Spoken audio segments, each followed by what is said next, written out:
Iccitii dhiiraa kan dubarri hundi beekuu qabdu jedha. Mata dureen koo har'aa nagaallee na dagachiise. Ashamaa akkam jirtan kabajamtootaa fi hordoftoota eebbaaf beekootu. Akkuma beekamu sagantaan keenya yeroo jaalalaa kan torban isin biraan geenya jennee beeksisnee turre har'a eegalee jira. Mata dureen keenyas iccitii dhiiraa kan dubarri hundi beekuu qabdu jedha.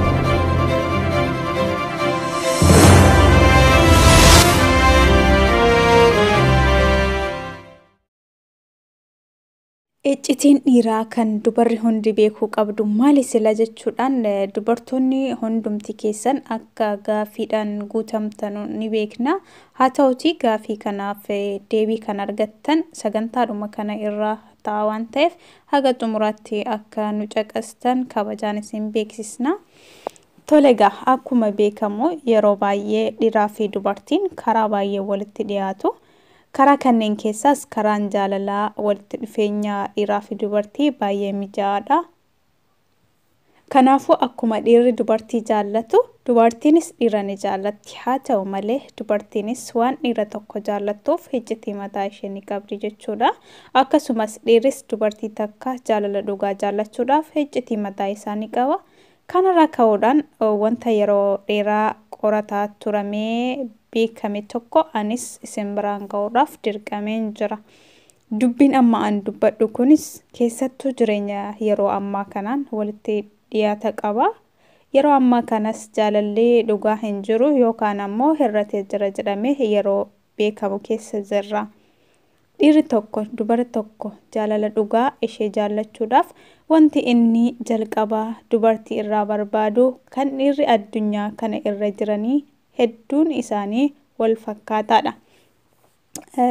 Innis durbummaa qabaachuu isheetii fi itti aansuun ammoo jaalala beekuu ishee qofadha.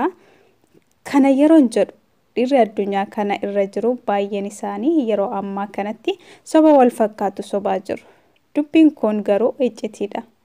Sobni isaan sobaa jiranis dhiirri kamiyyuu dubartii tokko yoo itti dhufu bareedina ishee ilaalee amalaa fi haala ishee erga ilaalee booda sin jaalladha jedhamani malee garuu ammaatti itti dhiyaatee waan hin argineef gaafa ishee gowwoomsuu eegalu ani si malee jiraachuu hin barbaadu yoon si dhabee nan du'a si jaalladha jedhanii booda yoo walitti dhiyaatan jireenya walii qoodamuu keessatti seenaan garuu jalqaba irratti wanti inni ishee gaafatu maalidha yoo jettanii durbummaa qabda jedha ishee gaafata.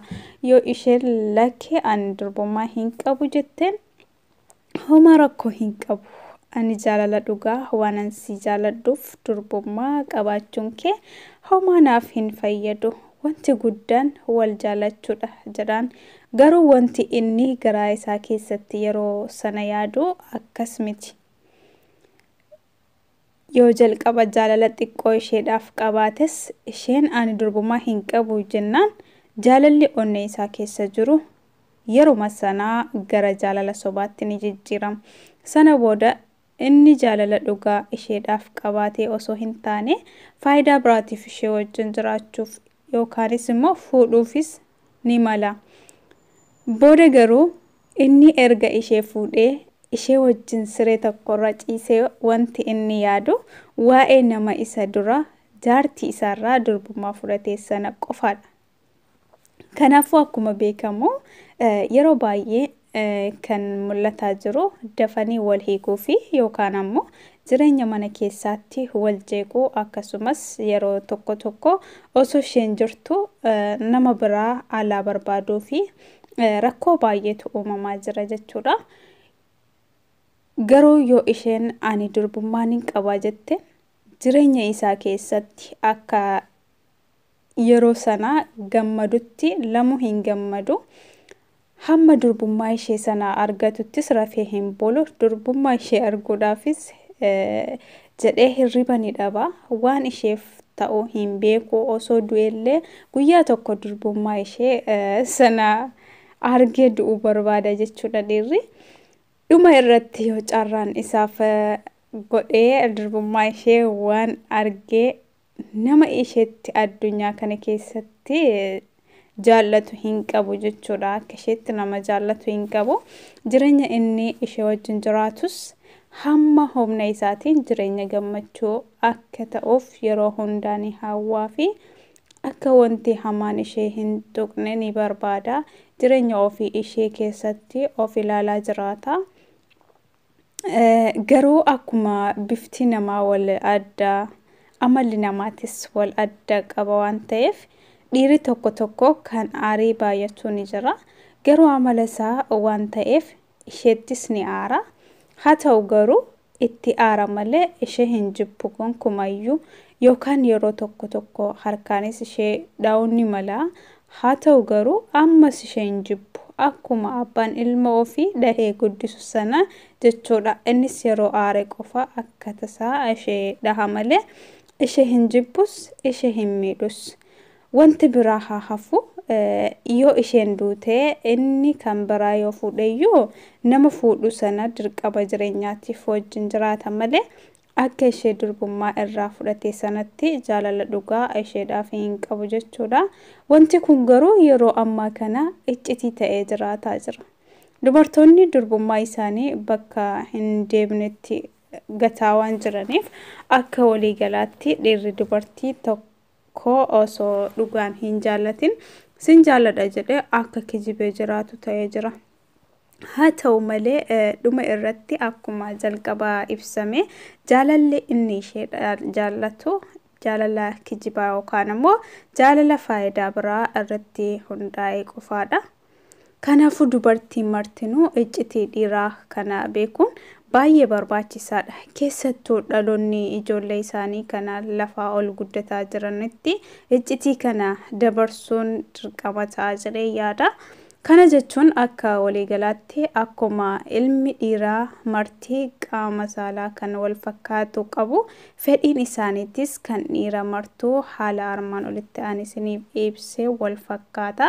Dhiirri odeeffannoo kana dhagahee martii iccitii dhugaa kana yeroo dhaggeeffatu dhiirri martinuu jireenya mana isaa keessa jiraataa jiru akka of argu parsantii 100 amana.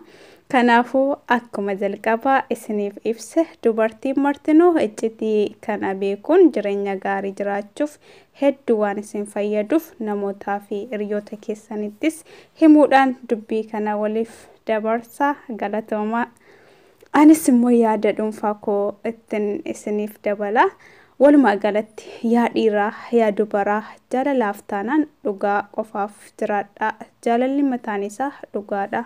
Sobaan wal jaallachuu dhiifnee dhugaan wal haa jaallannu. Dhugaa jechuun immoo jireenya keessan immoo jaallattanii amantanii ittiin boontanii jiraachuu akka qabdan isiniif hima. Dhugaadhaaf duwwaa qabsaa'aa kijiba irraa fagaadhaa. Yoo kana gootan karaan hundumtuu milkooftanii jiraattu. Jaalalaa fi dhugaadhaan durfamanii jiraachuun waa hunda jaalan isiniin jedha. Egaan kabajamtoota hordoftoota eebbaaf beekootu sagantaan yeroo jaalalaa keenya kan har'a haga ammaa ture. Sagantaa kana qopheessuun kan isin biraan gahee ani Kookeet Jabale eebbaaf Hamsaaluu waliin ta'uudhaan sagantaa keenya torbaniitiin haga walitti deebinutti nagaan nuuf turaa.